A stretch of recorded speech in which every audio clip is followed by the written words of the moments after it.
Every day, throughout Australia, crowds of relatives and friends visit our public hospitals.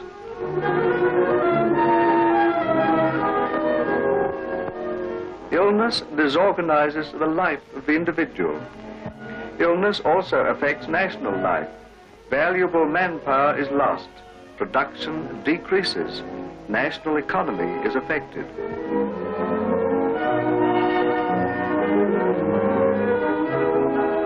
During World War II, this problem was faced. With war's end, rehabilitation methods were adopted by the government to meet a new problem, that of finding security in civilian life for those injured in the war. A doctor leads a team of experts: nurse, physiotherapist, occupational therapist, medical social worker, education officer, medical physical training instructor. They work as a team, and their job is to bring about complete physical and mental recovery.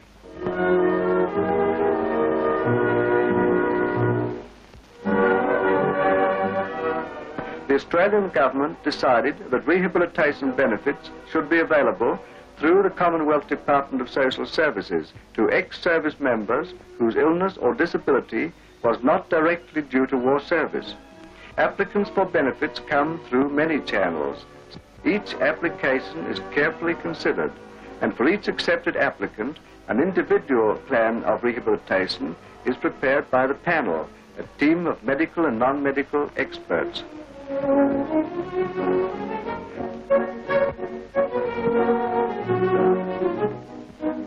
The Commonwealth Department of Social Services has established fully equipped resident rehabilitation centres in practically every state, either by the sea or in the country. From the moment of welcome, the team approach is carried on. A social worker gets to know each patient, his hopes, his fears, and his particular problem. Each patient is treated as an individual, not just one of a group. With the help of the visiting Commonwealth training and employment officers, future needs are assessed. This is through personal interview and candid exchange of opinion while the patient is still in the rehabilitation centre.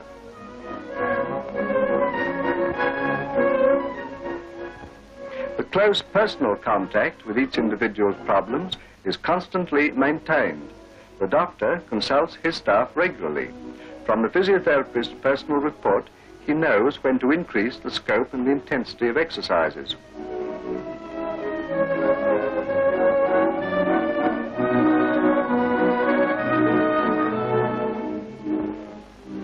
In the gymnasium, a full range of simple appliances helps towards recovery of function. Patients are encouraged to help themselves, and gradually they regain confidence, discovering that they can do things which they thought to be beyond their capacity.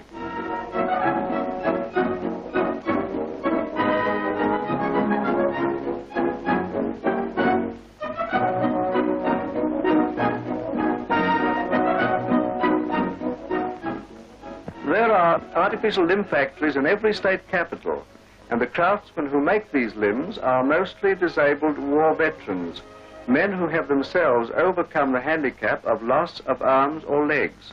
Appliances of every kind have been invented for wearers of artificial limbs.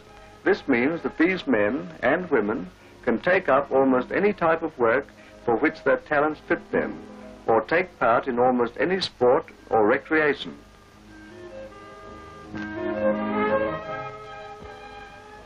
In rehabilitation, the mind, as well as the body, is exercised.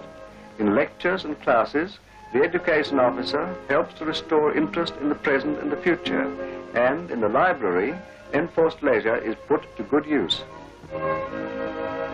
Occupational therapy, by its scientific application of interesting crafts, obtains mental activity and increases the movement and strength of disabled parts. In certain disabilities, woodworking provides correct exercise because of its medical application under the supervision of a trained occupational therapist. It may also help to fit a patient for a future job. Metalworking is also used. While members of the medical team are watching progress towards recovery in the workshop, skilled instructors and the members of the rehabilitation team concerned with the training and employment are observing progress in technical skill and relating this to plans for satisfactory future wage earning.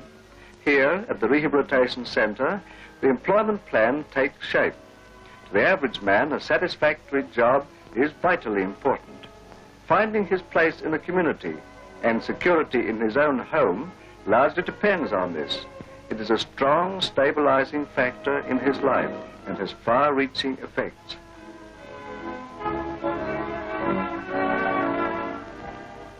So now, with a definite plan ahead of them, these patients make full use of their opportunities. In these healthy surroundings, little encouragement is needed to take exercise. Walks and sport are part of the daily routine.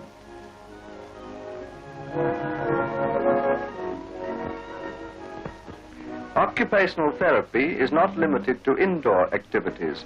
Outdoor work gives health, confidence, and peace of mind to many people.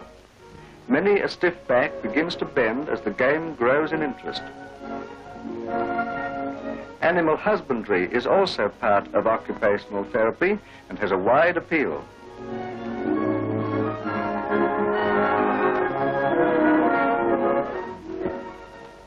After treatment at home, in hospitals, or in rehabilitation centres, many patients have to plan for a different kind of employment. Some may need vocational training, and every effort is made to arrange this.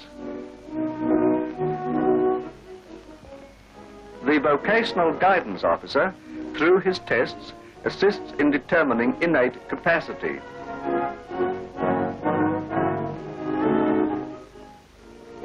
He can assess the kind of job for which a man or woman is best suited, this being influenced, of course, by the person's own interests. Some persons, despite severe disablement, have high potential ability. This young man, with the help of the vocational guidance officer, found he possessed architectural ability.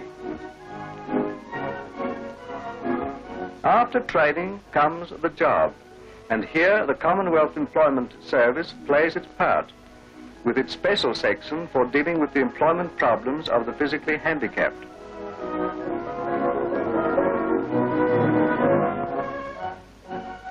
It means a careful summing up of the individual's capacity and talents. The employment record of persons with a disablement is as good, and often better, than that of the able-bodied.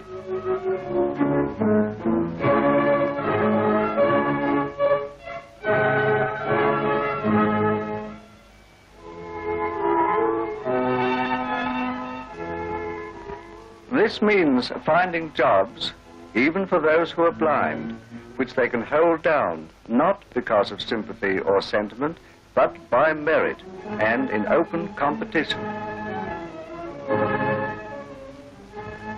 We have seen then that rehabilitation means much more than mere recovery from illness. It may mean retraining. It may mean a new job. Its essence is good teamwork. To men and women with a disablement, it offers the opportunity to become able, willing, happy, creative workers. In many countries, rehabilitation has been extended to the civilian sick and injured. In Australia, it has been estimated that not less than 75,000 of the working population need rehabilitation assistance to be assured of secure employment. Rehabilitation proved itself in time of war. It is proving itself again now. It has opened up new lives for many ex-service men and women to the benefit of the whole community, and it needs the interest and support of the whole community. Behind the full enjoyment of leisure lies the truth that these men know security, security of having a job which they can do, thanks to rehabilitation and their own efforts.